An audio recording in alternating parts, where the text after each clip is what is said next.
India अब किसी पर डिपेंड नहीं रहना चाहता। Su-30 MKI फाइटर जेट पर अब डायरेक्टली नए मिसाइल इंटीग्रेट होंगे बिना रशिया के सोर्स कोड के। कैसे, आज हम एक्सप्लेन करेंगे। अब तक प्रॉब्लम क्या थी? Su-30 MKI का एवियोनिक्स सिस्टम रशियन कोड पर बेस्ड है। इसका मतलब हर नई मिसाइल के लिए रशिया की permission, time delay, high cost, limited flexibility. आज हम बात करेंगे इंडियन एयरफोर्स के एक रेवोल्यूशनरी स्टेप की, जहां Su-30 MKI को बनाया जा रहा है एक fully independent weapon platform. India अब एग्रेसिवली मूव कर रहा है अपने Su-30 MKI फाइटर जेट पर मल्टीपल नए वेपन्स को इंडिपेंडेंटली इंटीग्रेट करने के लिए।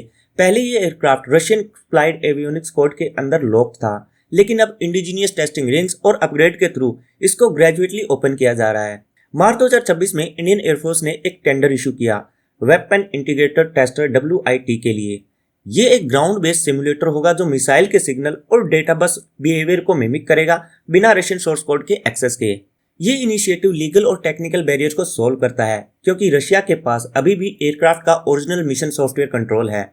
इंडिया का WIT एक डिजिटल ब्रिज की तरह काम करेगा जो नए मिसाइल जैसे मीटियोर या SRAM को Su-30 पर सर्टिफाई कराएगा। Su-30 MKI एक heavy twin engine fighter jet है। इसका मैक्सिमम वेट 38 टन है और पेलोड कैपेसिटी है 8 टन और इसमें 12 हार्ड पॉइंट हैं।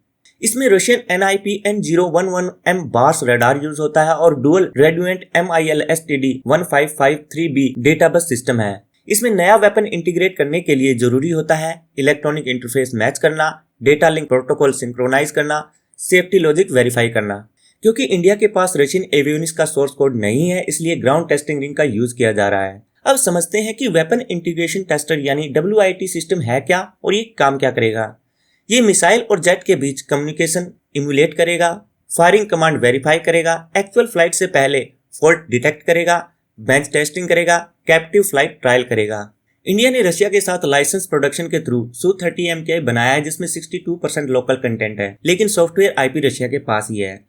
इसीलिए इंडिया का WIT अप्रोच एक स्मार्ट वर्कअराउंड है बिना रशिया से परमिशन लिए फ्यूचर इंटीग्रेशन करने के लिए। वेस्टर्न मिसाइल जैसे मीटियोर और SRAM के साथ एक्सपोर्ट रूल्स जैसे MTCR, ITAR भी इन्वॉल्व होते हैं।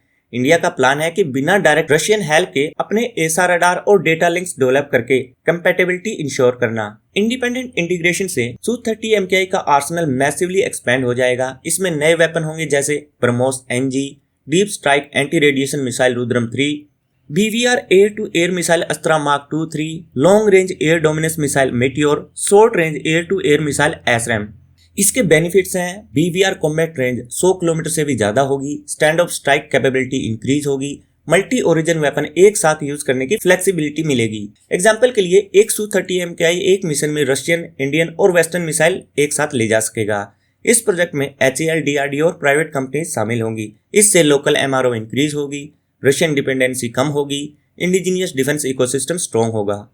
ये मूव इंडिया के लिए गेम चेंजर साबित हो सकता है। इससे एयर पावर ऑटोनॉमी इंक्रीज होगी, चाइना पाकिस्तान के against better long range capability मिलेगी, दूसरे Su-30 ऑपरेटर को एक्सपोर्ट करने की अपॉर्चुनिटी मिलेगी, डिफेंस में आत्मनिर्भरता को पुश मिलेगा। फ्यूचर में इंडियन Su-30 एक हाइब्रिड आर्सेनल कैरी करेगा, रशियन, इंडियन और वेस्टर्न वेपन्स का कॉम्बिनेशन, जो किसी भी एडवर्सरी के लिए अनप्रेडिक्टेबल और डेंजरस होगा। अगर आपको लगता है कि ये इंडिया के डिफेंस का टर्निंग पॉइंट है तो कमेंट में हमें जरूर बताएं। मैं मिलता हूं आपसे नेक्स्ट वीडियो में, तब तक के लिए जय हिंद।